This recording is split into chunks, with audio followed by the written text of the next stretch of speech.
In previous lecture, we have covered about synonymous positions and non-synonymous positions, right? हम लोगों ने ये सब देखा था एंड मतलब synonymous and non-synonymous mutations के बारे में देखे थे and we found that that synonymous mutations are actually in ratio of 1:4, synonymous and non-synonymous. But thing is, in actual observation, while actual observation, synonymous mutations are more. ठीक है? And जो non-synonymous mutations है उसको eliminate किया जाता है, and that is eliminated by natural selection. Okay. So we covered this part also. Okay. ठीक है. So neutral mutations को काफी ज़्यादा prefer किया जाता है in comparison to non-synonymous mutations. Okay. Now we were at this slide, SNPs. Okay, what are SNPs? Single nucleotide polymorphism. अच्छा ये मतलब एक न्यूक्लियोटाइड में पॉलीमॉर्फिज्म हो रहा है, ये चेंजेस आ रहे हैं म्यूटेशंस के वजह से. ठीक है, one single base pair is muted, being muted. And उसको डिटेक्ट करने के लिए काफी सारे मेथड्स है. सीक्वेंसिंग के मेथड्स है, single base pair extinction sequencing reactions है, स्पेशल डाइज होते हैं जो डिटेक्ट कर लेते हैं अल्टरनेट बेस पेयर. ठीक है, एट स्पेसिफिक पोजीशंस. इसको टैकमैन एज इन एक ब्रांड का नाम है टैकमैन. ठीक है, और बहुत सारी चीजें अभी जो इधर दिया नहीं है in this slide that SNPs are used for positional cloning. Important in during next semester we will we will read or we will learn about positional cloning. उसमें SNPs का major role है. SNP single nucleotide polymorphism. Okay, so everyone knows about positional cloning. Okay, पता है क्या होता है? Positional cloning से हम वी कैन डिटेक्ट कि एक पर्टिकुलर जीन है वो किधर, उसका लोकेशन किधर है इन होल क्रोमोसोम. एक पर्टिकुलर जीन जैसे मैं बोल सकता हूँ इंसुलिन का जीन है. ठीक है, तो कौन से क्रोमोसोम में, कौन से पी आर्म में है या क्यू आर्म में और कौन से पोजीशन में है, राइट? मतलब फिजिकल मैपिंग से मैं पता लगा सकता हूँ. तो उसके लिए single SNPs, single nucleotide polymorphism, SNPs is used. तो इसका रोल काफी important. ओके, सो SNP से हम लोग और भी चीजें डिटेक्ट कर सकते हैं. ऐसा जरूरी नहीं कि पोजिशनल क्लोनिंग मतलब हम लोग पोजिशन पता करें, but there are other thing also. ठीक है, सो अगर आप देखोगे तो मिलियंस ऑफ SNPs है ह्यूमंस में. ठीक है, मिलियंस ऑफ SNPs है और ठीक है, और उसको डिटेक्ट करना है. और इसमें क्या होता है कि जो SNPs रहते हैं एक पर्टिकुलर एथनिक ग्रुप के लिए एक स्पेसिफिक SNPs हो सकते हैं और दूसरे पर्टिकुलर एथनिक ग्रुप के लिए अलग SNPs हो सकते हैं. जैसे फॉर एग्जांपल अगर मैं बोलूँ कि अफ्रीकन जो पीपल है उनमें एक पर्टिकुलर टाइप के SNPs रहेंगे and like for example south Asian मतलब जैसे इंडिया हो गया, उसमें जो पॉपुलेशन है उनके पास अलग से SNPs रहेंगे. ठीक है, जो मतलब SNP का जो ये है SNPs रहेगा वो एक साउथ एशियन पॉपुलेशन में एक सेम रहेगा, करीबन सेम रहेगा. और उसके कंपैरिजन में अगर तुम लोग यूरोपियन में देखोगे तो उनमें डिफरेंट रहेगा फ्रॉम एशियंस या इंडियन बोल सकते. ठीक है, अभी ये SNPs का आप क्यों मैप करना चाह रहे हो? पूरा जीनोम का SNPs क्यों मैप करना चाह रहे हो? Because it is very important. इससे क्या पता चलता है आपका जो ह्यूमन की हिस्ट्री, हम लोग ह्यूमन की हिस्ट्री पता कर सकते हैं. जैसे बोला जाता है कि human has evolved around 50,000 years ago, but actually अगर मैं बोलूँ कि ह्यूमंस जो first human age in monkey से जो इन्वॉल्व हुआ था first human, it was like around 2 lakh years ago. ठीक है, तो उनमें क्या चेंजेस, उनमें क्या SNPs थे जो कि डिफरेंट थे फ्रॉम अदर SNPs. ठीक है, तो माइग्रेशन जैसे मंकीज बोलते हैं कि ह्यूमंस ओरिजिनेटेड फ्रॉम अफ्रीका, तो वो कैसे हम लोग ऐसी आंख बंद करके हम लोग बोल नहीं रहे. We are not hypothesizing from our like figment of imagination. We are we are saying this on the basis of some kind of study, ठीक है, वो SNP स्टडी हो सकता है, ठीक है। तो SNP स्टडी में क्या बताया गया कि जो अफ्रीकन जो पॉपुलेशन था ह्यूमंस का 2 lakh years ago, it was same, ठीक है। एंड फिर उधर से माइग्रेशन हुआ, migration to Europe, migration to Asian countries, migration to another countries also, ठीक है। तो इससे जो पैटर्न है SNP का पैटर्न है वो चेंज होता गया विद रिस्पेक्ट टू टाइम, ठीक है। तो जैसे कुछ SNP से जो क्या बोलते हैं आपके यूरोपियन नेशन के जो लोग थे उनमें पैटर्न कुछ कुछ सेम थे, बट ज्यादातर जो SNP से वो डिलीट हो गए। तो क्या हो रहा है इधर, there is a change in pattern, ठीक है। तो पैटर्न में काफी ज्यादा चेंजेस आ रहे हैं। एंड अगर मैं अफ्रीकन से इंडियंस में कंपेयर करूँ तो हो सकता है सिमिलर हो सकता है उसमें काफी ज्यादा चेंजेस, ठीक है। तो इनमें क्या with respect to time, geographical area, तो क्या हो गया म्यूटेशंस एक्वायर करते गए। कोई कोई हो सकता है कि ज्यादातर डिलीटरियस म्यूटेशंस, मतलब जो म्यूटेशंस जीन पूल को आगे पर जाके कंट्रीब्यूट ना करे, ठीक है। तो वैसा भी हो सकता है म्यूटेशंस जिसकी वजह से ऑर्गेनिज्म का डेथ हो गया या पॉपुलेशन का डेथ हो गया, वैसा,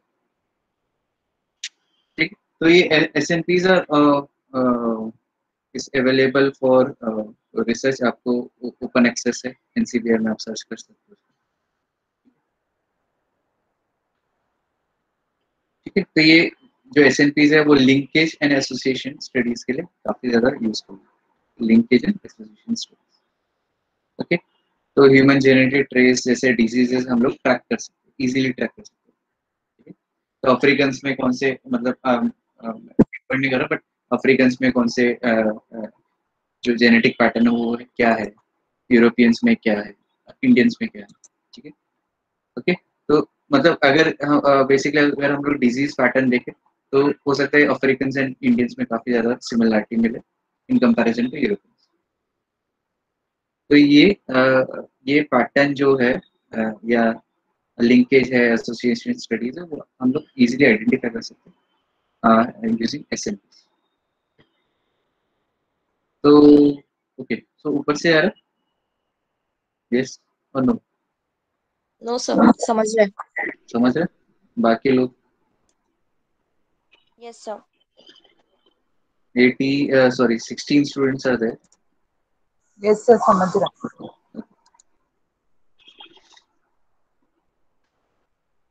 किसी को अगर रिपीट चाहिए रहेगा तो बता दें। सो SNPs का जो रोल है, it is very very important in genome, human genome study. उसमें लिंकेज स्टडी, लिंकेज जो मैं जैसे बता रहा था, positional cloning is based on linkage, ठीक है। लिंक, अगर लिंक जीन्स है कि नहीं है, ओके। ओके, एसोसिएशन स्टडी हो सकता है, बहुत सारी चीजें। चलो आगे चलते हैं, ठीक है।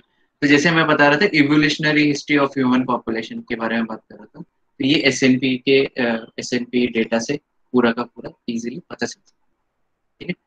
SNP निकालना इजी नहीं है, SNP निकालना डिफिकल्ट टास्क है, ठीक है।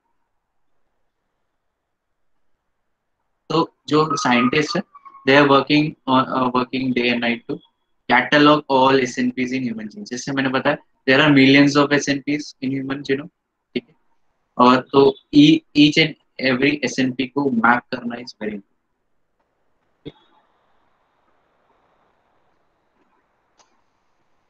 ठीक है। जैसे मैंने बताया SNP से हम लोग माइग्रेशन पैटर्न हम लोग चेक कर सकते हैं, जेनेटिक ड्रिफ्ट हुआ क्या, म्यूटेशन इफेक्ट हुआ क्या, वो हम लोग चेक कर सकते हैं। तो SNP में ये पूरा का पूरा रिफ्लेक्ट हो जाएगा, ठीक है, पैटर्न रिफ्लेक्ट हो जाएगा, ठीक है। Genetic variation, pattern of genetic variation easily observe कर सकते हैं, ठीक है। तो आज का नेचुरल पॉपुलेशन हम लोग स्टडी कर सकते हैं, एंड जो हम लोगों को क्या बोलते हैं DNA टिश्यूज मिलते हैं फ्रॉम लाइक बरीड पॉपुलेशन, उधर से हम लोग निकाल सकते हैं, या जो ममीज मिलते हैं उसमें से निकाल सकते हैं, चेक कर सकते हैं,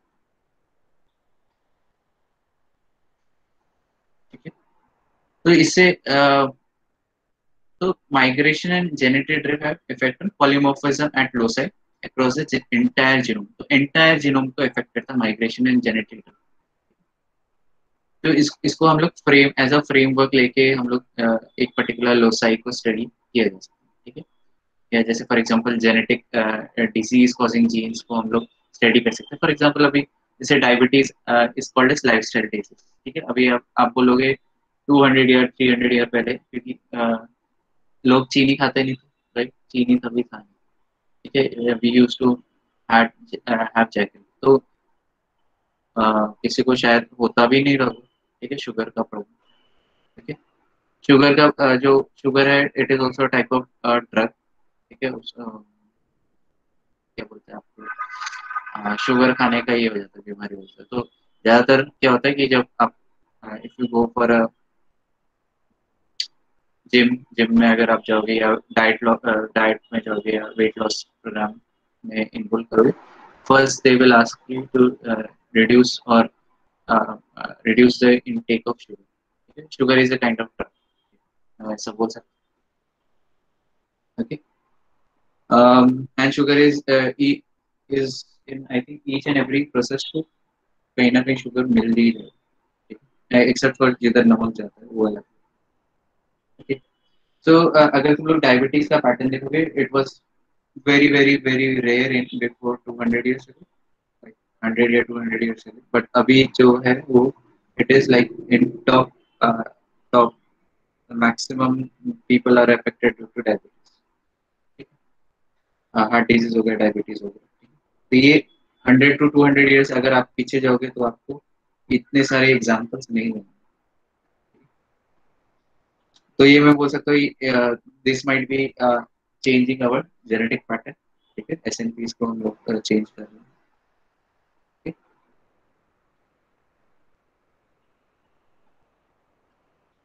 है।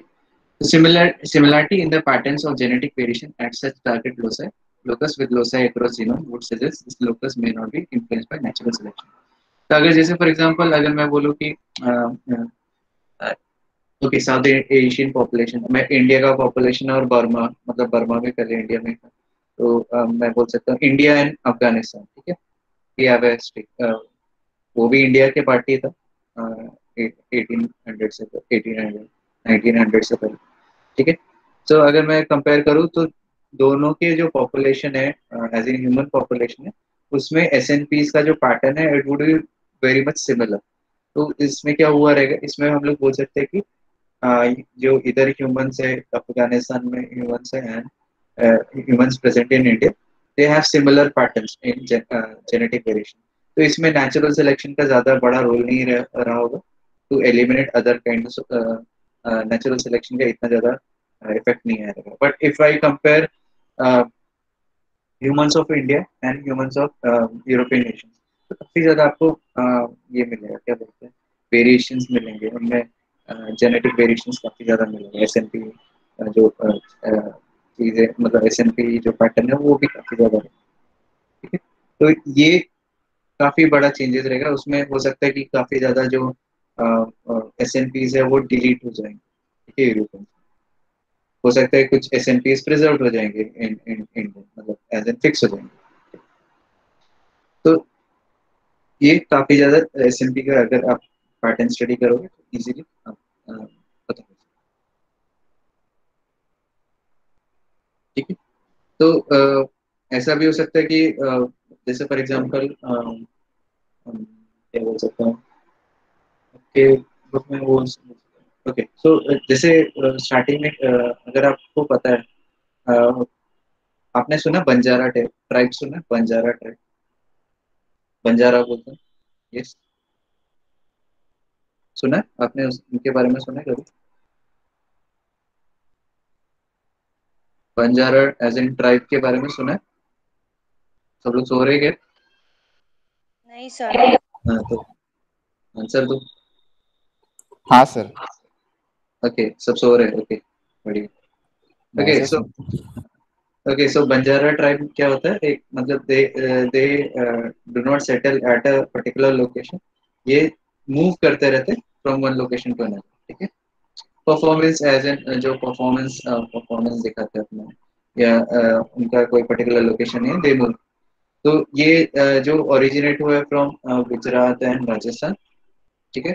और ये मूव करते रहते हैं, ठीक है। इंडिया में अगर आप ये बंजारा होते हैं, ये सेम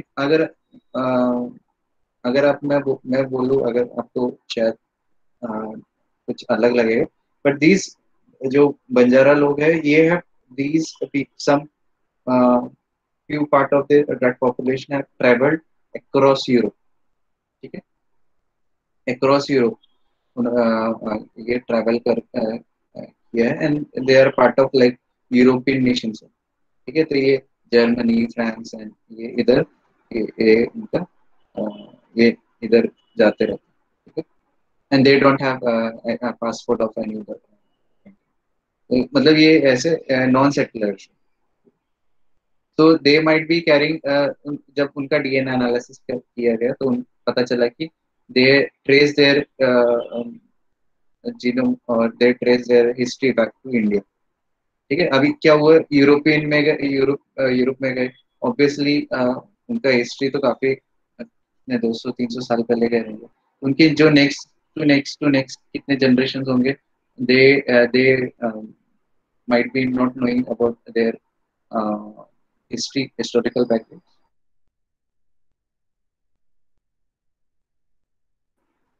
ठीक है। एसएनपी पैटर्न्स आप लोग पता लगा सकते हैं।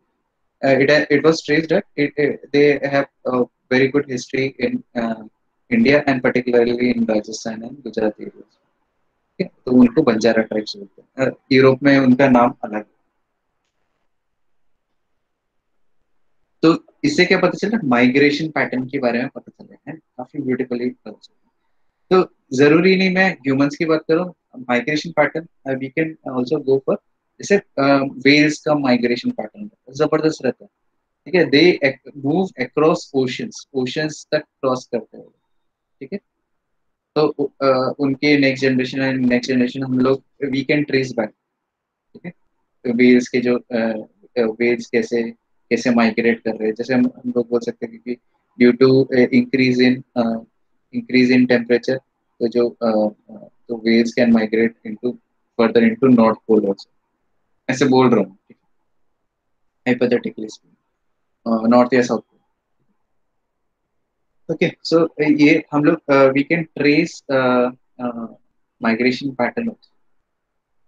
तो एसएनपी स्टडी बहुत जबरदस्त पावरफुल टेक्निक है, ठीक है। और उसका ऑब्वियसली आपको डेटाबेस चाहिए होगा, तो ह्यूमंस का डेटाबेस काफी अच्छा है, but also it is also, जैसे मैंने बताया, मिलियंस ऑफ एसएनपी है, तो ईच एंड एवरी एसएनपी अभी डिटेक्ट नहीं हुआ, ठीक है।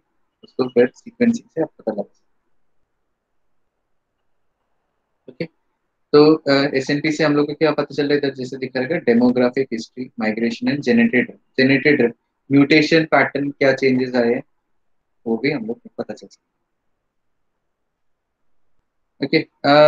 तो ये एग्जांपल मैंने बताया था, recent studies of high throughput S&P study, ये बताया था बॉटल नेक हुआ था सीरियल पॉपुलेशन और human migrated out of Africa approximately 2 lakh years अगो, ठीक है। तो ये बताया था। अभी अगर मैं बोलूँ कि जो अफ्रीकन पॉपुलेशन, जब हम लोग बात कर रहे हैं 2 लाख ईयर्स अगो, ठीक है, तो 2 लाख ईयर्स अगो अगर आप अर्थ को भी देखोगे, तो इंडिया का जो इंडिया एज ए सब कॉन्टिनेंट है, ठीक है, ठीक है। तो it was part of Africa, ध्यान से सुन लो। तो जो अफ्रीका और India, India was a part of Africa like that time, ठीक है। आई थिंक वो billions of years ago, but जो इंडिया एंड अफ्रीका में कुछ जो है वो काफी सिमिलर है। It was once a part of Africa, ठीक है, अफ्रीकन कॉन्टिनेंट, उससे मेडागास्कर भी आ जाता है, ठीक है।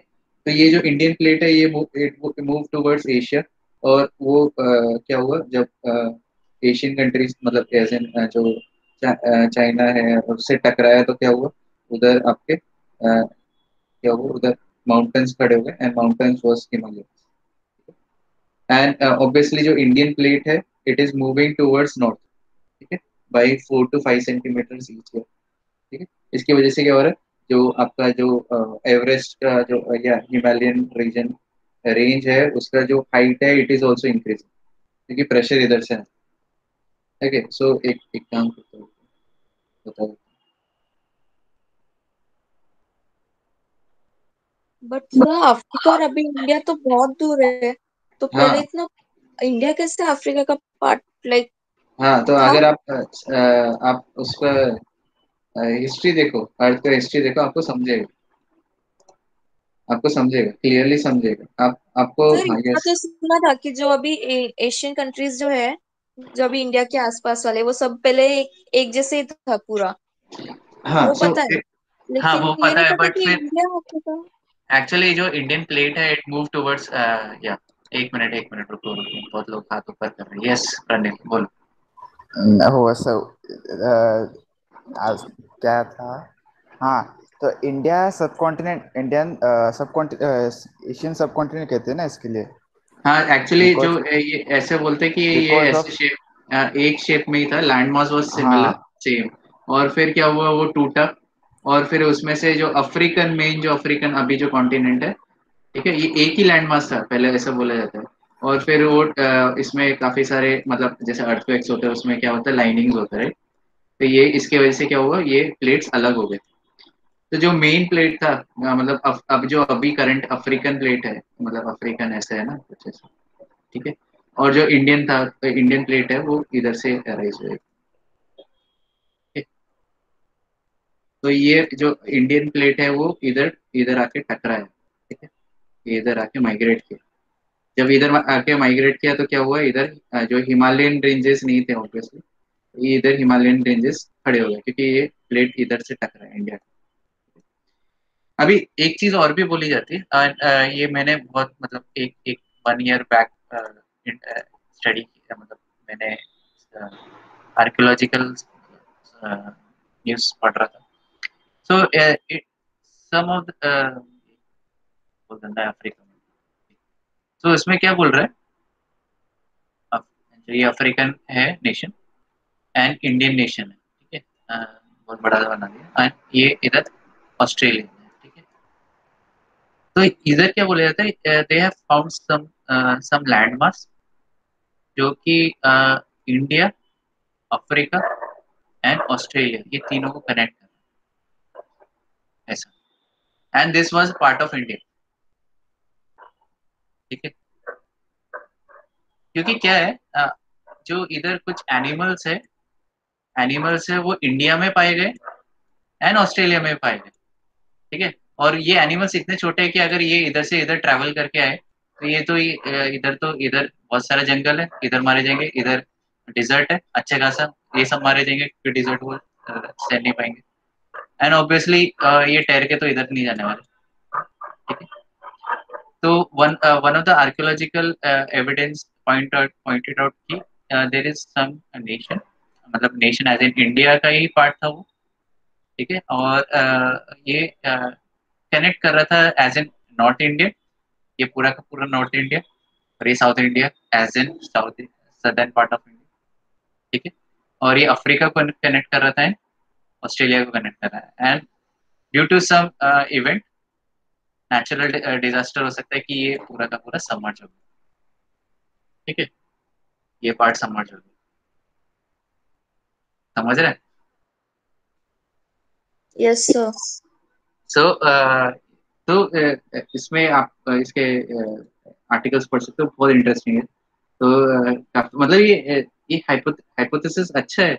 एंड थिंग इज कि it is backed by some evidence, क्योंकि इधर क्या हुआ, आप इधर जो मियर कैट्स है, मियर कैट्स है, वो आपको इधर अफ्रीका में मिले, मेडागास्कर आइलैंड्स में मिले, और ऑस्ट्रेलिया में मिले, और इंडिया में मिले। तो ये कैसे ट्रैवल करके तो नहीं जाएंगे, है ना।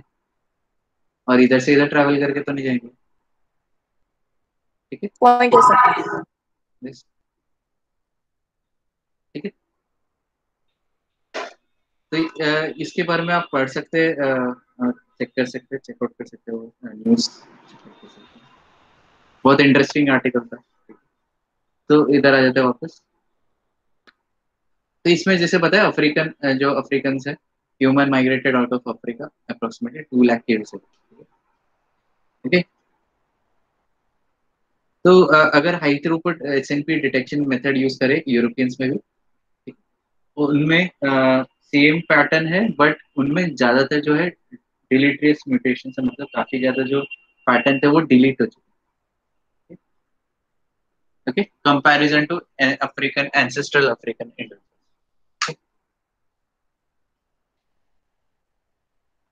ठीक है। तो इसके वजह से क्या हुआ कि जो पैटर्न डिलीट हुआ, वो नेचुरल सिलेक्शन की वजह से क्या हुआ, वो सिलेक्ट आउट होगा। जो जैसे फॉर एग्जांपल अगर आपको पता है कि यूरोपियन नेशंस में क्या होता है कि आपको यूरोपियन नेशन जितना नॉर्थ जाते जाओगे आपको क्या होगा, सनलाइट इज वेरी लेस, मतलब सन का जो ये रहता है तो सनलाइट की इंटेंसिटी काफी कम होती है। ठीक है। एंड जैसे आप अगर इक्वेटर के पास जाते जाओगे टुवर्ड्स इक्वेटर, आप देखोगे पैटर्न देखोगे मेलेनिन फॉर्मेशन का।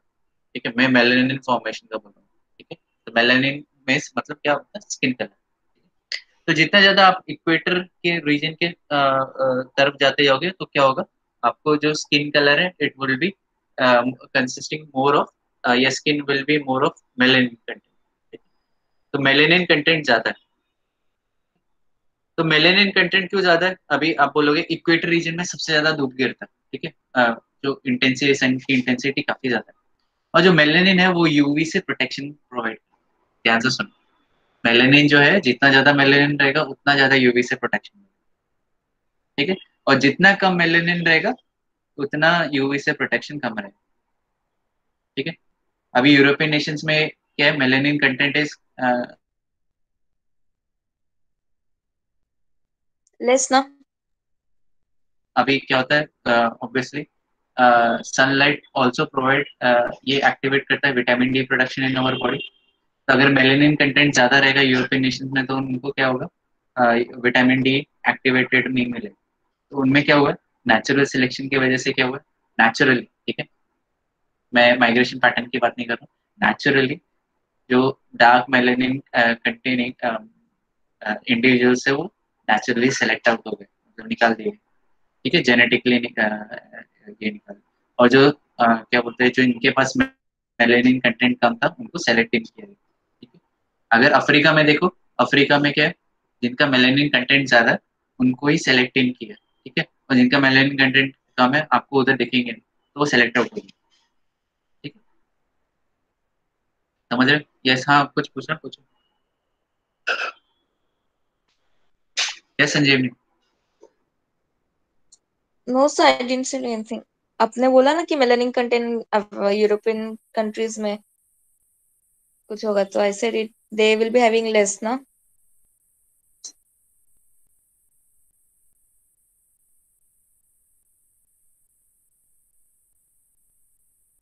हेलो।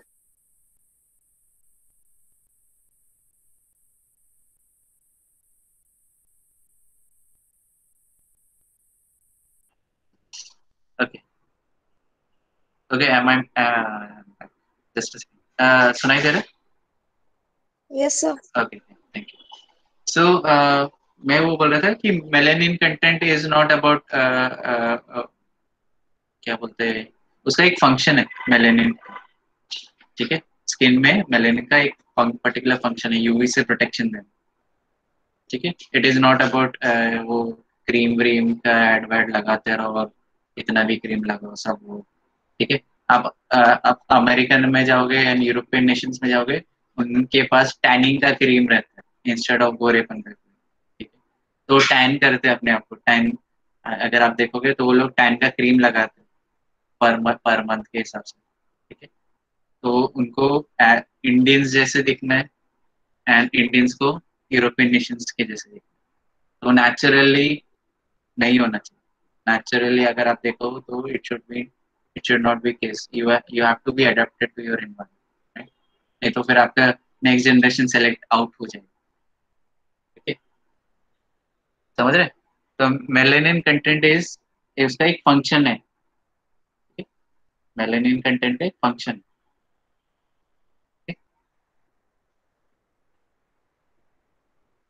सो होपफुली आपको समझ रहा है कि ऊपर से जा रहा है। तो समझा कि नहीं समझा, मेलेनिन का समझा सर।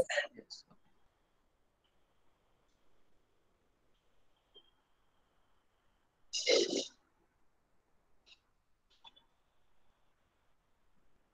अच्छा, श्रुति पहुंच गए। श्रुति, श्रुति माँ देखनी है, दिखी।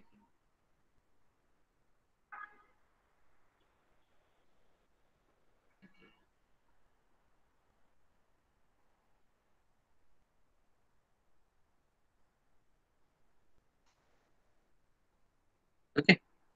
सो जो जो अगर if the population is having some kind of mutation और natural selection उसको if it is not suitable to environment तो natural selection obviously उसको निकाल देता है, ठीक है? निकाल देता है, ठीक? ये important है। अभी DNA length polymorphism M short tandem repeats, ये आई थिंक तुम लोगों को काफी अच्छे से पता है। इसका जो इसका जो मेन रोल है वो आपको इधर है, जेनेटिक पॉपुलेशन जेनेटिक्स में।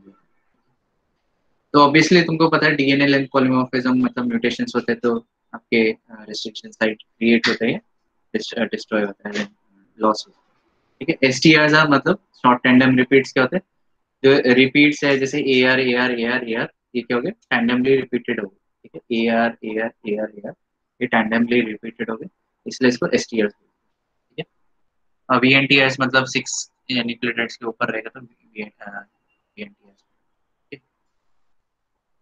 अभी इसमें इम्पोर्टेंट जो बात की है, एक मिनट, इसमें जो मेन चीज बोली गई है,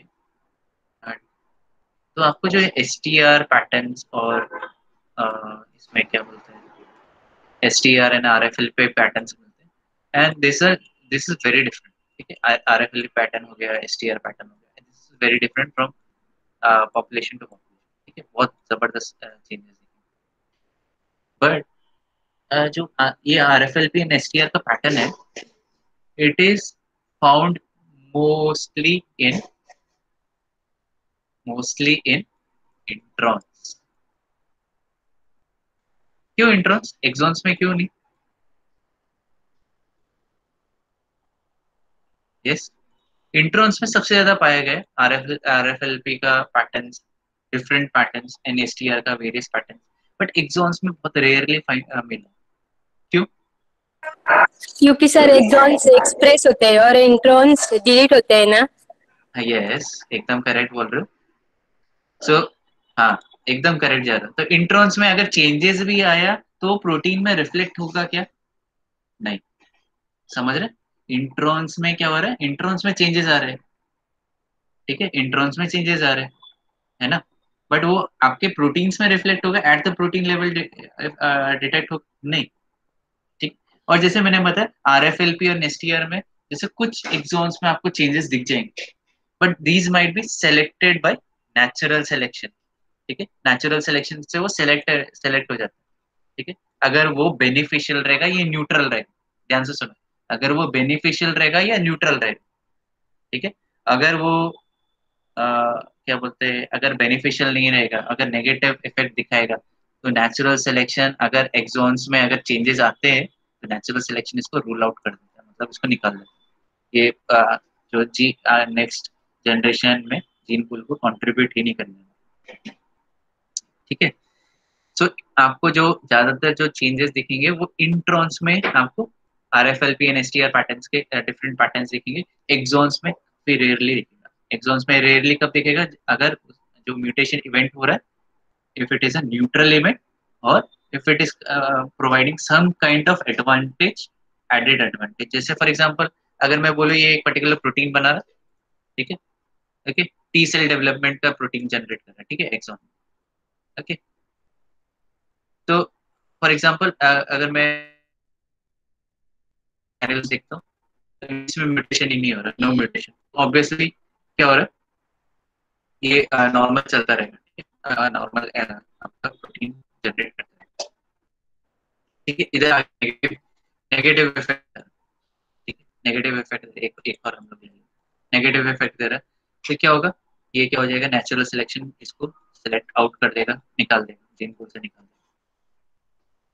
दूसरा है तीसरा न्यूट्रल म्यूटेशन दिखा रहा है, न्यूट्रल म्यूटेशन में या साइलेंट म्यूटेशन दिखा रहा है, तो प्रोटीन का जो इफेक्ट है, एफिशिएंसी है, वो करीबन करीबन सेम रहेगा, ठीक है, सेम सिमिलर हो सकता है, सेम हो सकता है, ठीक है। और चौथा है अगर पॉजिटिव रहेगा तो it will always be included, ठीक है, ये सेलेक्ट इन हो जाएगा बेसिकली। जैसे ये अगर ये प्रोटीन है तो ये अगर ज्यादा एफिशिएंट हो जाए तो ऑब्वियसली सेल को फायदा ही फायदा, ठीक है। ज्यादा एफिशिएंसी से काम करेगा, अगर म्यूटेशन की वजह से ज्यादा एफिशिएंसी से काम कर रहा है तो इट विल बी सिलेक्टेड। समझ रहे?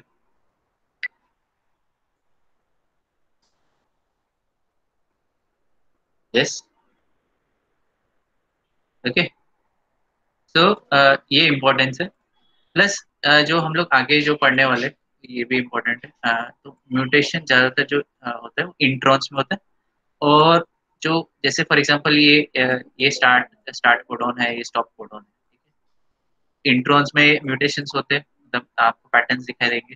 प्लस जो स्टॉप कोडॉन के बाद जो आपके इधर जीन्स होते हैं, उनमें भी ज्यादातर म्यूटेशंस आपको दिखाई देंगे, इधर पैटर्न बहुत ज्यादा दिखाई देंगे इन कंपैरिजन टू। अगर आप देखोगे 5 प्राइम जो पोजीशंस होते हैं स्टार्ट कोडॉन के on upstream to start codon, upstream मतलब इसके ऊपर, आपको इधर म्यूटेशंस जो है पैटर्न्स आपको STR या RFLP के पैटर्न्स काफी कम देखेंगे।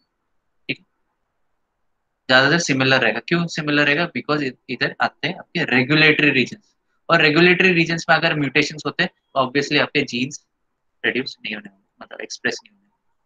ठीक है, तो ये इंपॉर्टेंट रीजन है। ठीक है, तो ये आपके 5 प्राइम जो है स्टार्ट कोडॉन के अपस्ट्रीम में, उधर आपको बहुत कम वेरिएशंस दिखाई देंगे, इंक्लूडिंग एक्सॉन्स में। ठीक है, बट इंट्रॉन्स में और 3 प्राइम के डाउनस्ट्रीम में, 3 प्राइम के डाउनस्ट्रीम में आपको स्टॉप कोडॉन के 3 प्राइम के डाउनस्ट्रीम में आपको इधर काफी ज्यादा वेरियस पैटर्न्स दिखाई देंगे, क्योंकि इधर अगर कुछ भी हुआ तो इसको इसका इफेक्ट इधर नहीं गिरेगा। ठीक है, स्टॉप कोडॉन पे नहीं गिरेगा। ठीक है, समझा ये पार्ट? समझा कि ऊपर से गया? सर यस, बोलो। सर अगर इंट्रॉन्स एंड स्टॉप कोडन के आप पर अगर ज्यादा म्यूटेशंस मिल रहे हैं और उनका वैसे भी कुछ इफेक्ट होने वाला नहीं है, देन स्टॉप इतने कोडॉन क्यों ऑब्वियसली, उनपे एक minute, stop codon it is necessary. अगर स्टॉप कोडॉन में म्यूटेशन हो गया वो तो नेसेसरी है। हाँ, हाँ हाँ, स्टॉप कोडॉन के बाद की बात कर रहा हूँ। ठीक है, तो ट्रेलिंग बोलते हैं ना, LTR, ट्रेलर सीक्वेंस बोलते हैं उसको। ठीक, याद है, leader sequence and trailer sequence. Leader and हाँ हाँ, तो जो ट्रेलर सीक्वेंस है वो इतने इम्पोर्टेंस नहीं रहता। ठीक है, अगर पॉली ए बनाना है तो उसको तोड़ के निकाल देते। ठीक है, तो उतना इम्पोर्टेंट नहीं है, but 5 prime is much more important. Right, उधर रेगुलेटरी रीजन है। 3 प्राइम के एंड के बाद, मतलब downstream to 3 prime stop codon के बाद वो इतना नेसेसरी सीक्वेंसेस नहीं है, तो उसमें आपको ज्यादा म्यूटेशंस आपको ऑब्जर्व करने मिलेंगे, मतलब पैटर्न्स दिखाई देंगे।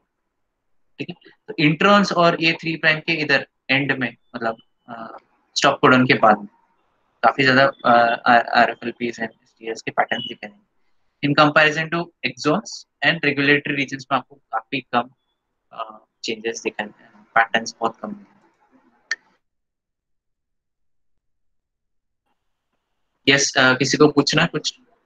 Ritika, I don't know why Ritika कुछ पूछ ही नहीं रही है, सो गई। No sir. सो ओके, तो आ रहा है, समझ में आ रहा है सबको? Yes sir. यस,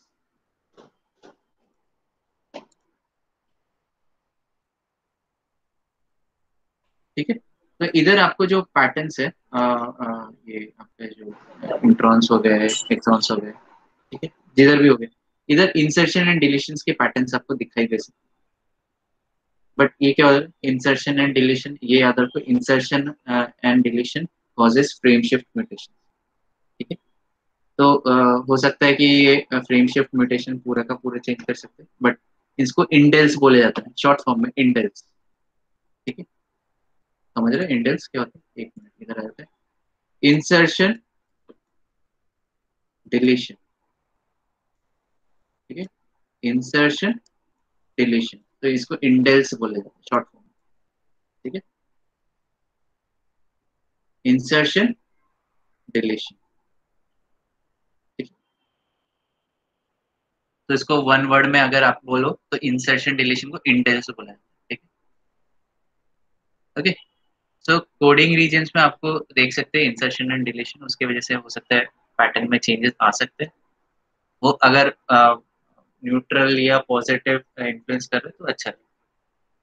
ठीक?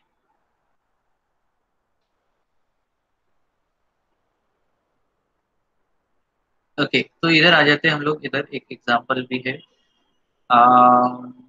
ठीक है, आरएफएलपी के भी रिपीटेड पैटर्न्स रहते हैं, मतलब जो एक पर्टिकुलर जैसे साइट है, जैसे मैंने बताया था जीएटीसी अगर रेस्ट्रिक्शन साइट है, it is repeated in a particular organism in particular ratio, या उसका फॉर्मूला है। क्या होता है फॉर्मूला क्या? अगर मैंने बोला कि 4 बेस पेयर लॉन्ग है, जैसे फॉर एग्जांपल जीएटीसी है, ठीक है, तो ये सीक्वेंस कितनी बार रिपीट हो रहेगा, रिपीटेड रहेगा, कितनी बार आपको रिपीटेड मिलेगा? यस, बता सकते हैं कोई फॉर्मूला? यस,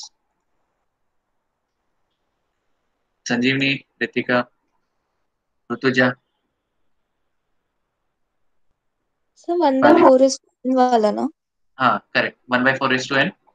ठीक है, hmm n is 4 is obviously nucleotides है, ठीक है, और n is a number of ये बेस, कितने बेस, ठीक है, तो इधर 4, 1 pair, 2 pair, 3 pair and 4 pair, तो 4 है रहेगा 1/4:4, ठीक है, तो कितना हो गया 1/256। मतलब ये एक sequence, this sequence will be repeated every 256 nucleotides के बाद। एवरी 256 न्यूक्लियोटाइड के बाद ये सीक्वेंस रिपीटेड मिल सकता है, प्रोबेबिलिटी। ओके, ठीक है, तो फ्रूट फ्लाई का एग्जांपल दिए। Fruit fly is nothing but Drosophila melanogaster, ठीक है, और ये number of copies of ribosomal genes के बारे में बताया, और इसमें एसटीआर को माइक्रोसाइटोलाइट्स भी बोला जाता है, तो ये चेक कर सकते हैं। तो ये इसमें बताया कि it can be repeated up to 100 times, ST. अगर आप देखोगे ये भी एसटीआर ही हो गया, ये eighty, this is ST, short tandem, short repeat, ठीक है, ये टैंडमली रिपीटेड है, 80 80 80, ठीक है, ये 3 टाइम्स रिपीट हो, वैसे ये 100 टाइम्स तक रिपीट हो सकता है। ओके,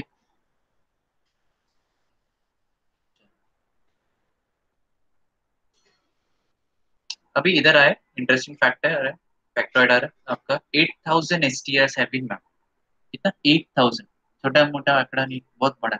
इस 8000 एसटीआरस ह्यूमन जीनोम, और ये यूटिलाइज किया जाता है एसटीआर, क्योंकि पता चल गया तो ये मार्कर का काम करता है, ठीक है, या लोकेशन एज जैसे हम लोग वाशी में जाते हैं, तो वाशी में क्या बोलते हैं, फायर ब्रिगेड स्टेशन, ठीक है, या जो छत्रपति चौक है, ठीक है, या Vashi bus depot, it is a landmark.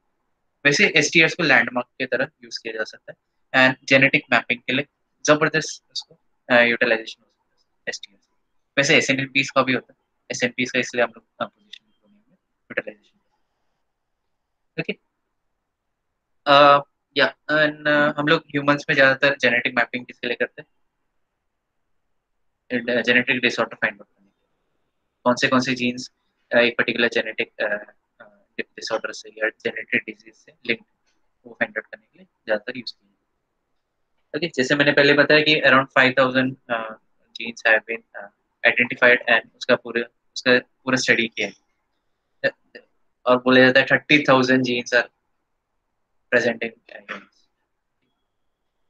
तो उसमें से खाली 5000 मिला, मतलब बाकी 25,000, 20 to 25,000 आर रिमेनिंग, तो उसके बारे में स्टडी कर सकते हैं। एंड ये ऐसा नहीं कि बहुत सिंपल है स्टडी करना, इट इज़ वेरी डिफिकल्ट। आपको बहुत सारे माउस मॉडल्स यूटिलाइज करने पड़ते हैं, बहुत सारी चीज़, इन डेप्थ बहुत सारी चीज़।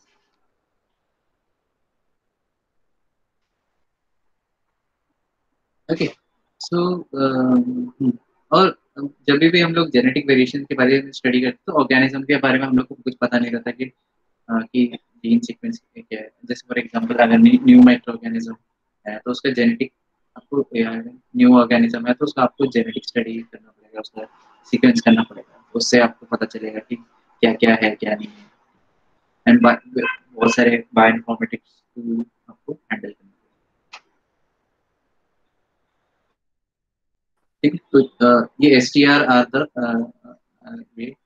बहुत सारे जेनेटिक वेरिएबिलिटी के पैटर्न आपको डिटेक्ट करते हैं।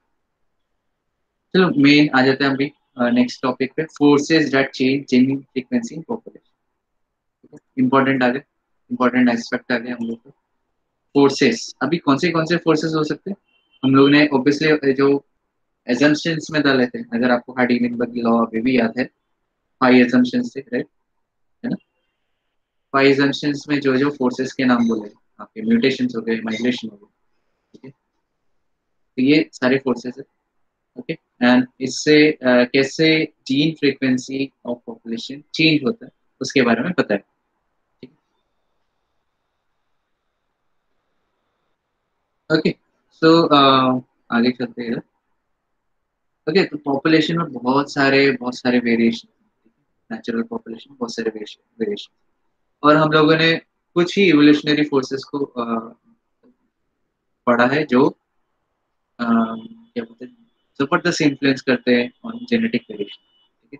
जेनेटिक वेरिएशन पे बहुत जबरदस्त इन्फ्लुएंस करते हैं, तो नेचुरल सिलेक्शन भी आता है, ये एक टाइप का एवोल्यूशनरी फोर्स, और ये एक टाइप का नेगेटिव सिलेक्शन फोर्स, मतलब अगर इन्वायरमेंट के मतलब इन्वायरमेंट से जैसे मैंने बताया था एक एग्जांपल इसका, लद्दाख रीजन का, राइट? लद्दाख रीजन का बताया था मैंने, एग्जांपल बताया था कि आप अगर आज के दिन, मतलब आप अभी इधर कोस्टल एरिया में, ठीक है, मुंबई कोस्टल एरिया, और आप डिसाइड करते हैं कल का कल मुझे लद्दाख जाना, मतलब कल लद्दाख पहुंचना, obviously you are not adapted to Ladakh region, you do not have genetic disposition, आपके पास वो वैसा फिजियोलॉजी नहीं है कि आप लद्दाख रीजन को एक दिन के अंदर अडाप्ट, ठीक है? ठीक है, आपके पास ना जीन्स है, ना आपके पास एडेप्ट, आपने टाइम दिया for your body to adapt your that environment, ठीक है?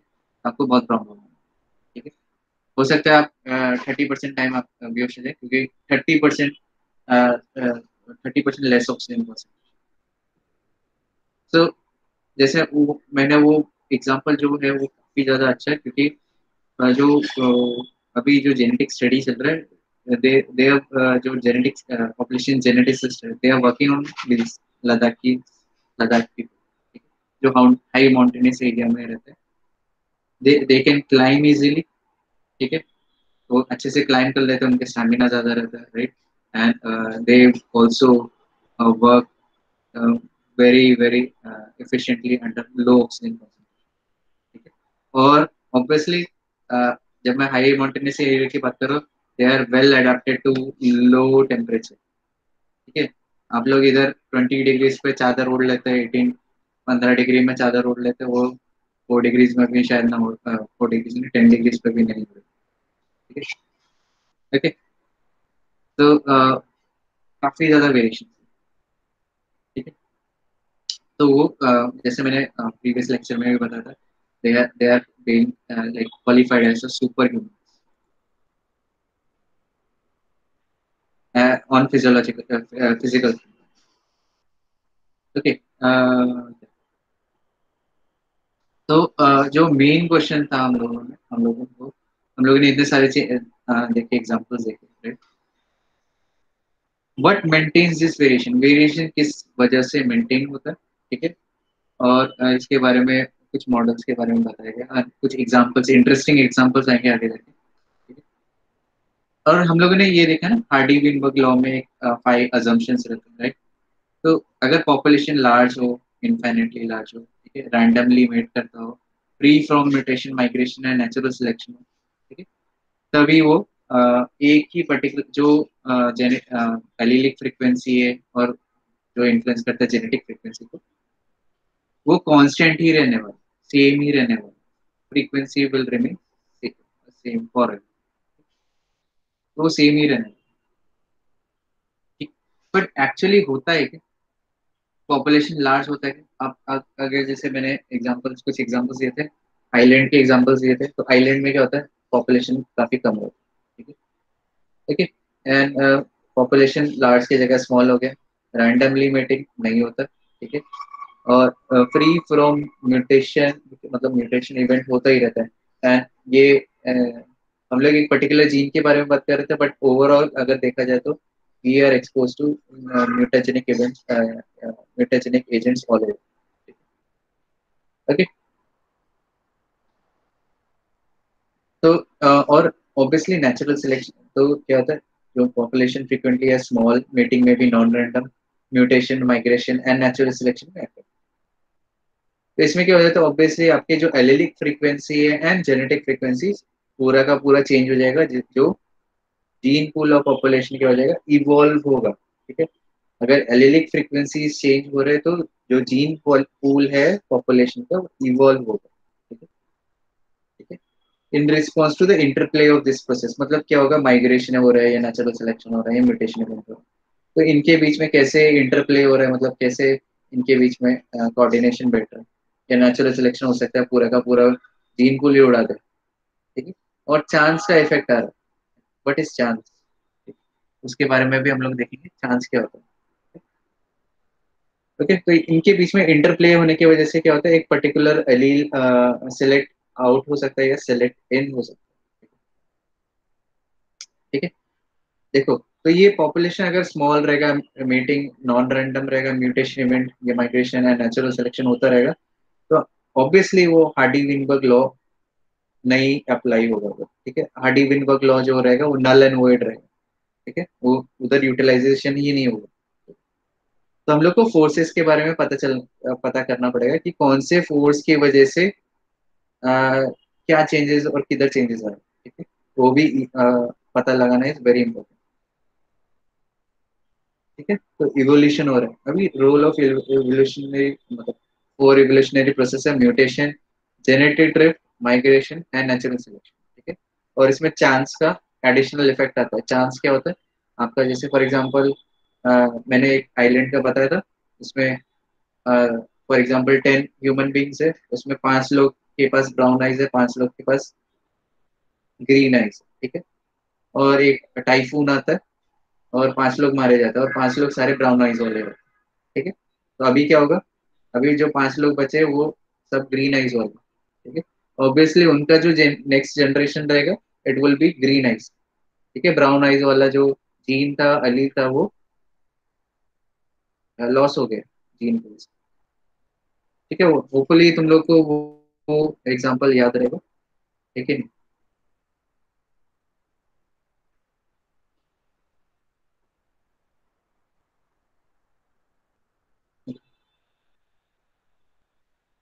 Okay, so one of the first evolutionary force is mutation. ठीक है, प्रोसेस म्यूटेशन, ऑब्वियसली तुमको पता है म्यूटेशन क्या होता है, sudden change in heritable change in DNA. ठीक है, ब्ला ब्ला ब्ला, बहुत सारी चीजें कर सकते हैं। तो एक आपको म्यूटेशन की वजह से आपको चेंजेस आ सकते हैं और वो इट में क्रिएट एन अनदर अरे। ठीक है, जैसे ये एक अलील ए था, म्यूटेशन इवेंट होने की वजह से वो, जैसे फॉर एग्जांपल टॉल ट्री, ठीक है, म्यूटेशन इवेंट हुआ, वो डॉर्फ बन गया। ठीक है, सिंपल, तो ये हम लोगों ने पढ़ा है, मतलब ये know about this example, right. तो टॉल ट्री था और ये डॉर्फ बन गया। ठीक है, म्यूटेशन की वजह से। एंड म्यूटेशन बहुत रेयर इवेंट है। रेयर इवेंट, कितना रेयर इवेंट है, इट इज अराउंड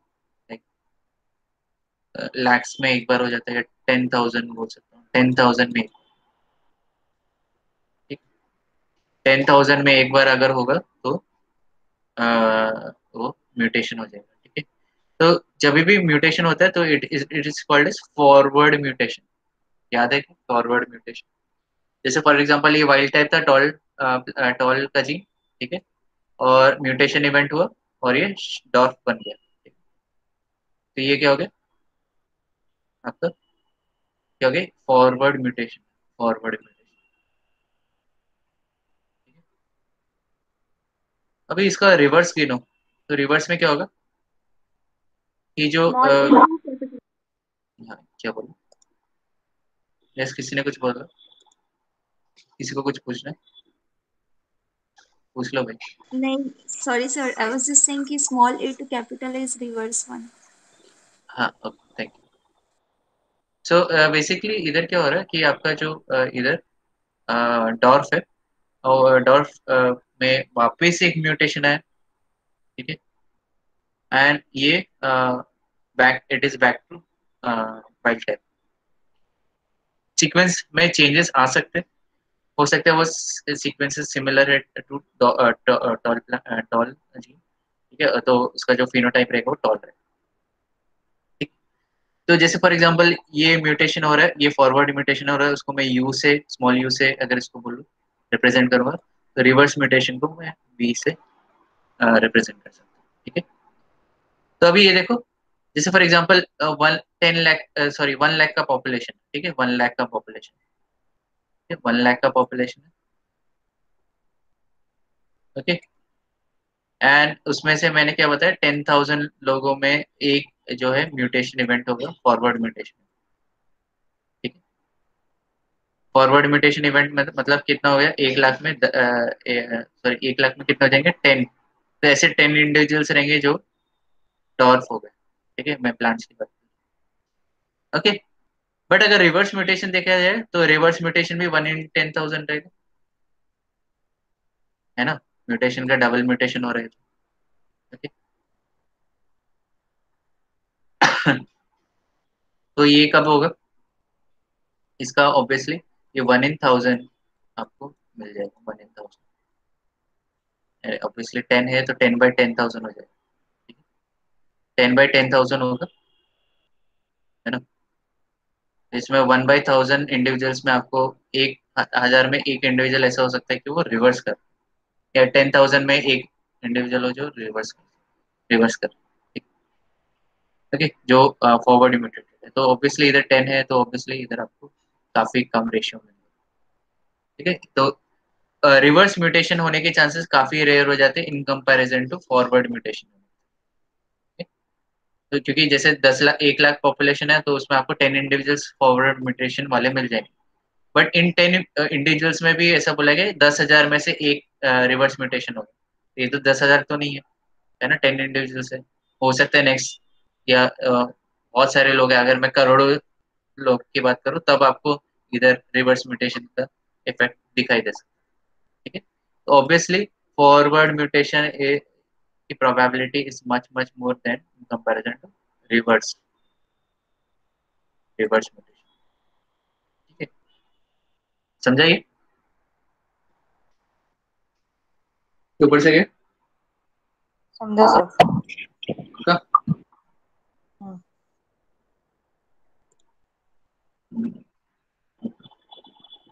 तो फॉरवर्ड म्यूटेशन होने की probability is much more in comparison to reverse mutation, ठीक है। तो अगर मैं आपको इसमें काफी अच्छे से दिखा बताया गया है, ठीक है, और ये आई थिंक 2-3 स्लाइड उसके ऊपर ये कि कैसा उसका मैथमेटिकल फॉर्मूला ये वो, तो we are not going into that thing, okay.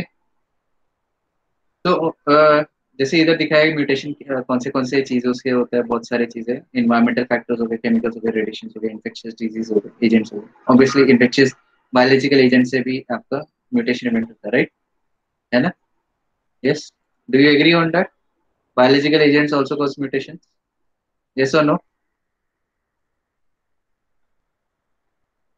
अगर बायोलॉजिकल म्यूटेशन है तो कौन से नाम बता सकते हो, yes Ritika, biological mutation easy है, काफी इजी, बायोलॉजिकल म्यूटेशन, ध्यान से सुनो, बायोलॉजिकल म्यूटेशन, बायोलॉजिकल म्यूटेशन आ गए आपके ट्रांसपोजेबल एलिमेंट्स आ गए, ठीक है। X-rays, UV rays. मैं बायोलॉजिकल म्यूटेशन पर बात कर रहा हूँ, फिजिकल एंड केमिकल की बात, ओके। सो बायोलॉजिकल म्यूटेशंस में आ गए आपके ट्रांसपोजेबल एलिमेंट्स आ गए आपके, वायरसेस आ गए, ठीक है, जो रिवर्स ट्रांसक्राइब करके इंसर्ट कर जाते हैं हमारे डीएनए, जैसे HIV हो गया, ठीक है, या आपके राउस सार्कोमा वायरस हो गया जो सार्कोमा कॉज करता है, ठीक है, कैंसर कॉज करता है, तो ये क्या हो गया, दिस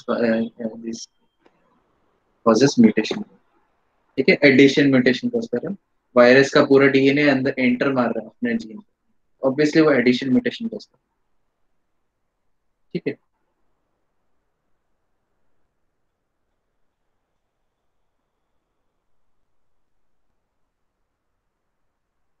ठीक है। तो ऑब्वियसली म्यूटेशन को हम लोग बोलते हैं ultimate, it is ultimate source of variation, genetic variation हम लोग को म्यूटेशन से मिलता है। रिकॉम्बिनेशन भी होता है, ठीक है, recombination is part of it. Okay, तो कुछ ही म्यूटेशंस आपको इंडिविजुअल्स को एडवांटेजेस दे पाते हैं, और उसके वजह से वो जो एडवांटेज है it is spread among the population. तो इसमें मैं 2 एग्जांपल देता हूँ, ठीक है। तो म्यूटेशन न्यूट्रल भी हो सकता है, डेट्रीमेंटल भी हो सकता है, एडवांटेजेस भी हो सकता है। अगर डेट्रीमेंटल रहेगा म्यूटेशन तो ऑब्वियसली वो जो पॉपुलेशन है जिसके पास डेट्रीमेंटल म्यूटेशन है वो एलिमिनेट हो जाएगा।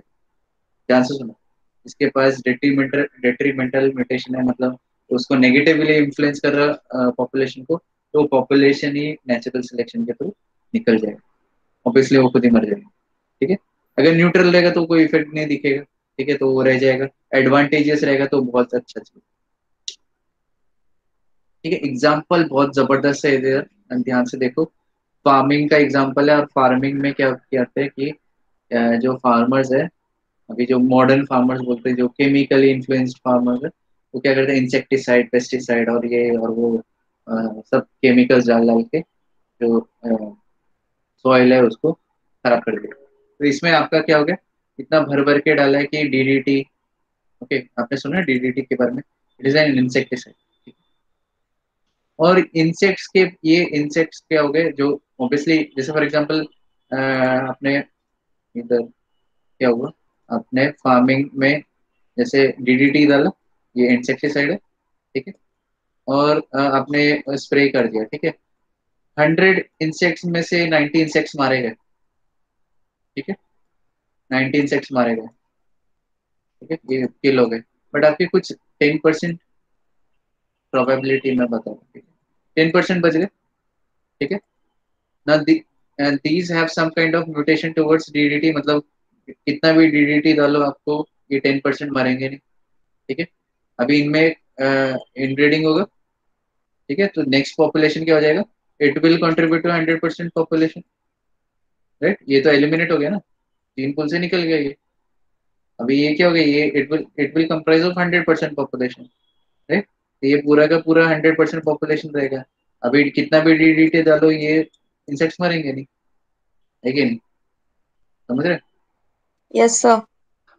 अभी ये तो एक एग्जांपल था, ठीक है, तो इधर दे रखा है। तो ये क्या हो गया, म्यूटेशन आपका स्प्रेड हो गया इन इंसेक्ट पॉपुलेशन, राइट।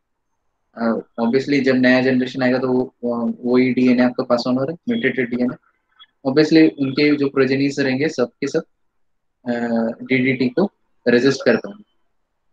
ओके, जो नेक्स्ट एग्जांपल है जो इधर पीपीटी में नहीं दिया गया, it is very very famous example of multi drug resistance. Hopefully सबको पता है what is multi drug resistance. Yes, sir. क्या होता है multi drug resistance? Organism is resisting more than one More than one drug. Yeah. और ये जो pathogenic organism के लिए बेनिफिशियल है कि डेट्रीमेंटल है? यस, बेनिफिशियल है कि डेट्रीमेंटल है? Beneficial. Beneficial. इसलिए बेनिफिशियल है, राइट, है ना। Yes. डेट्रीमेंटल किसके लिए, ह्यूमंस के लिए या हम लोग के लिए, ह्यूमंस हो गए या एनिमल्स हो गए, but it is beneficial for organism, obviously ये सेलेक्ट हो जाएंगे, सेलेक्ट इन हो जाएंगे, right? और ये क्या करेगा, एक तो प्रोजेनी को पास ऑन कर रहा है वर्टिकल ट्रांसमिशन के थ्रू, है ना। इसके जो जितने भी प्रोजेनी रहेंगे, अभी ये म्यूटेटेड हो गया, मल्टी ड्रग्स को रेजिस्ट कर रहा है, तो इसके प्रोजेनी जो सेल्स रहेंगे वो भी आपके ड्रग रेजिस्टेंट रहेंगे, ठीक है। और अगर इसके पास प्लाज्मिड है तो ये हॉरिजॉन्टल जीन ट्रांसफर करेगा, मतलब दूसरे लिविंग ऑर्गेनिज्म को अपना प्लाज्मिड देगा, ठीक है। And obviously this will cause spread of multi drug resistance, ठीक है। And it is very very potent, okay. Horizontal gene transfer ऐसा है कि वो दूसरे ऑर्गेनिज्म को स्प्रेड कर देगा प्लाज्मा, ठीक है, मतलब वो प्लाज्मिड आ गया तो उसके पास कैपेबिलिटी आ गई ऑफ रेजिस्टिंग ड्रग, ठीक है। और जैसे ये फॉर एग्जांपल इकोलाई है तो ये अपने रिलेटेड ऑर्गेनिजम्स को पास ऑन कर सकते हैं, मतलब ये साल्मोनेला को पास ऑन कर सकते हैं, साल्मोनेला दूसरे साल्मोनेला को पास ऑन करेगा, वो विब्रियो को कॉलरे को पास ऑन करेगा। मैं ऐसे बता रहा हूँ, ठीक है, ऐसे हो सकता है, ठीक है। तो ये क्लोजली रिलेटेड स्पीशीज को ट्रांसफर करता रहेगा प्लाज्मिड्स, और ऐसा ऐसा करते करते क्या हो जाएगा आपका, ये जो है जीन स्प्रेड हो जाएगा, मल्टीटर रेजिस्टेंट जीन, ठीक है। ओके, सो होपफुली ये तुमको दो एग्जांपल्स पता चले म्यूटेशंस के, ठीक है। एक और एग्जांपल दे सकता हूँ, ये भी फार्मिंग से, third third example. So third example is of cotton and that of BT cotton, ठीक है। कोई ये एग्जांपल देता नहीं है, मैं दे रहा हूँ, ठीक है। बीटी कॉटन, बीटी कॉटन क्या है, बैसिलस thuringiensis का कॉटन है। इसमें जो जीन है वो बैसिलस thuringiensis का दल है, और वो जीन का नाम है क्राई जीन, ठीक है। Cry is nothing but crystal gene, ठीक है। और क्रिस्टल फॉर्मेशन करता है एट हाई पीएच, ये स्ट्रेन रहेगा, तो एक क्रिस्टल फॉर्म करता है, प्रोटीन क्रिस्टल फॉर्म करता है। क्रिस्टल फॉर्मेशन में क्या होता है, जब इंसेक्ट ये पत्ते खाता है, तो ये जो बीटी जी जब पत्ते खाता है तो उसमें बीटी जीन रहता है, ठीक है। और ऑब्वियसली उसके प्रोटीन्स रहते हैं, ठीक है। तो जब ये गट के अंदर जाता है, इंसेक्ट के गट के अंदर जाता है, तो क्या होता है अभी ये जो प्रोटीन है वो एट हायर पीएच वो क्रिस्टलाइज हो जाता है। जब क्रिस्टलाइज होता है तो वो एज ए नीडल काम करता है, तो ये जो गट है उसको फाड़ के निकल पड़ जाता है। मतलब अभी देखो आप जो है गट में आप तलवार डाल दो, तो ऑब्वियसली क्या होगा, और तलवार निकाल भी दो तो क्या होगा, वो क्या हो जाएगा, अंदर का जो चीज़ है सब बाहर आ जाएगा, ठीक है। तो वही है आपका जो गट है उसमें क्रिस्टल्स फॉर्म हो गया, और वो पूरा का पूरा पंचर कर रहे गट गट को पूरा का पूरा पंचर कर रहे। इसकी वजह से क्या होता है, इंसेक्ट मारा जाता है। तो ये बीटी कॉटन इसके लिए यूज किया गया कि आपको इंसेक्ट्स मारने हैं, ठीक है। जो इंसेक्ट है जो खा रहे हैं उनको मारना है। अभी हो क्या रहा है, जो बीटी कॉटन में देर अभी ये अगर आपको ध्यान से सुनना है सुनो, तो इधर आते हैं आपको इंसेक्ट्स भी दो टाइप के होते हैं। एक तो बेनिफिट प्रोवाइड करता है प्लांट्स को, बेनिफिशियल इंसेक्ट्स, ठीक है। और दूसरे होते हैं जो हार्मफुल, जिसके लिए एक्चुअली बीटी कॉटन तैयार किया, हार्मफुल हार्मफुल, ठीक है। बेनिफिशियल इंसेक्ट ऐसे हो गए, जैसे हो गए आपके मधुमक्खी हो गई, ठीक है, बटरफ्लाईज हो गए, ठीक है, हनी बीज बटरफ्लाईज हो गए। ये क्या करते हैं, बेनिफिट करते हैं। कैसे बेनिफिट करते हैं, ये हाँ ये राइट, पोलिनेशन में काम करते हैं, राइट, ठीक है, पोलिनेशन में काम करते हैं। तो ये कुछ जो है क्या होता है, जो आपका क्राइजीन इसके अंदर भी चले जाता है, तो ये क्या हो गया, आपका पोलिनेशन उधर ही रुक गया, आप बेनिफिशियल इंसेक्ट्स को मार दे, ठीक है। आपका अगर पोलिनेशन रुक गया तो ऑब्वियसली आपकी प्रोडक्टिविटी कम हो जाएगी, ओके। अभी हार्मफुल इंसेक्ट्स में कैसा काम किया है इसने, हार्मफुल इंसेक्ट्स में ये क्या हुआ कि 90% मारे गए, सेम केस, जो 10% बचे, ठीक है, म्यूटेटेड फॉर्म में ट्राइजीन को रेजिस्ट कर रहे हैं। अब ये 10% जो बचे कुछ है वो 100% अभी नेक्स्ट जनरेशन इंसेक्ट पॉपुलेशन बनाएंगे, और ये 100 वाले हैं, और ये जितना भी इधर कॉटन है सबको सबको डिस्ट्रॉय कर, ठीक है। तो आई थिंक बॉल वर्म था शायद इंसेक्ट का नाम, बॉल वर्म, तो उसने पूरा ये रेजिस्ट हो गया बीटी को, क्रिस्टल जीन को रेजिस्ट कर रहा है, और इसकी वजह से क्या हो रहा है, ये पूरा का पूरा कॉटन खेती खराब हुआ इंडिया में की बात कर रहा हूँ, पर्टिकुलरली और महाराष्ट्र रीजन, ठीक है। इतना जबरदस्त, और ये एक seed was around 1000 to 5000 rupees, मतलब 1 किलो सीड, ठीक है, 1 किलो का सीड है वो 1000 to 5000 रुपीज में बिक रहा है, और ऑब्वियसली फार्मर्स ने लोन लिया इसके लिए, ठीक है। एंड इसको मेंटेन करने के लिए थोड़ा पेस्टिसाइड्स और एक्स्ट्रा वो क्या बोलते हैं फर्टिलाइजर्स डालने पड़े प्लांट्स को ग्रो करने। एंड रिजल्ट क्या मिला, जीरो। ऑब्वियसली फार्मर्स क्योंकि इतना डेप्थ में था तो काफी लोगों ने सुसाइड, ठीक है, ठीक है। तो ये हो गया जेनेटिकली मॉडिफाइड जो ऑर्गेनिज्म का, ये ऑब्वियसली प्लांट है, और इसको इन्वायरमेंट मॉनिटरिंग में रखा नहीं गया, उसका इफेक्ट देखा नहीं गया। इसकी वजह से क्या हुआ कि अ, काफी जो है फार्मर्स डेप्ट ट्रैप में गए, डेप्ट ट्रैप, ठीक है, डेप्ट, यस। सो तो म्यूटेशन क्या है? It is a double edge sword. ज्यादातर वो आपका नेगेटिव इन्फ्लुएंस करता है, बट कहीं कहीं जगह वो एडवांटेज प्रोवाइड करता है, और एडवांटेज का हम लोगों ने 3 एग्जांपल से देखा। ठीक है, डीडीटी आपका हो गया, बीटी कॉटन, और तीसरा हो गया आपका मल्टीडर रेजिस्टेंस। तो वो प्रोवाइड करता है, तो जबरदस्त प्रोवाइड करता है म्यूटेशन। ओके, तो ये जो म्यूटेशन है वो मेजर फैक्टर है in driving evolution, major factor. उसके वजह से इवोल्यूशन हो रहा है, नहीं तो नहीं होता। ओके, जब भी म्यूटेंट एलील एक बार एंटर किया पॉपुलेशन में, तो वो जो म्यूटेशन है वो पूरा का पूरा जो weight of mutation is determined at forces. तो जैसे तो अगर वो फिक्स हो जाएगा म्यूटेशन, तो पूरा पॉपुलेशन को शायद टेक ओवर कर लेगा। ये फॉरवर्ड एंड रिवर्स म्यूटेशन हम लोगों ने पढ़ा है, एंड इसको हम लोगों ने कैसे सिंबलाइज करते हैं वो भी देखे। ठीक है, इसके आगे मैं नहीं पढ़ाने वाला, क्योंकि ये बहुत ज्यादा डीप में है। ऊपर से आपके बाउंसर पे बाउंसर जाए। ठीक है, तो मैंने एकदम सिंप्लीफाइड में बताया कि 10,000 में एक होता है। ठीक है, वैसे ही अगर आप रिवर्स म्यूटेशन में देखोगे तो वैसे ही 10,000।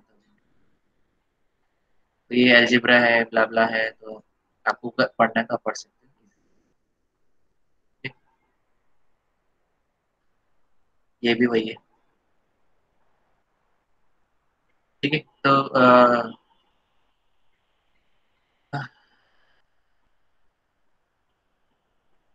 ओके, सो इसमें भी एक एग्जांपल दे रखा है, एकॉन्ड्रोप्लास्टिक डॉर्फिज्म के बारे में बताया। ठीक है? ये ऑटोसोमल डोमिनेंट ट्रेट है in humans and arises through recurrent mutation. बहुत सारे म्यूटेशन ये डिसऑर्डर कॉज करते हैं, एंड इसमें दो चीज इंटरेक्ट कर रही है, म्यूटेशन भी इंटरेक्ट कर रहे हैं, नेचुरल सिलेक्शन ऑब्वियसली उसमें प्रेशर डाल। Okay, so I think I will stop here, क्योंकि ओवरडोज हो जाएगा तो पॉपुलेशन जेनेटिक्स पूरा सर के ऊपर से निकलेगा। तो tomorrow we will be continuing with this random genetic drift आ जाएंगे हम। म्यूटेशन खत्म हुआ है हमारा, and we will be starting with random generated. Okay, so yeah so मुझे बता दो, सुबह का टाइम फ्री है क्या तुम लोगों को? 9 to sorry 8 Yes, to sir. 8 to 10? Yes, sir. Yes, sir. Yes, No one is taking lecture tomorrow morning. ठीक है, तो मैं मेरा फिक्स कर लो timing 8 to 10। Okay. Okay, Okay, sir. तो जितना जल्दी सुबह पढ़ोगे उतना आपके दिमाग में फिक्स हो जाएगा, और वो एलिमिनेट नहीं होगा। ठीक है, नेचुरल सिलेक्शन से। ओके, सर आप जो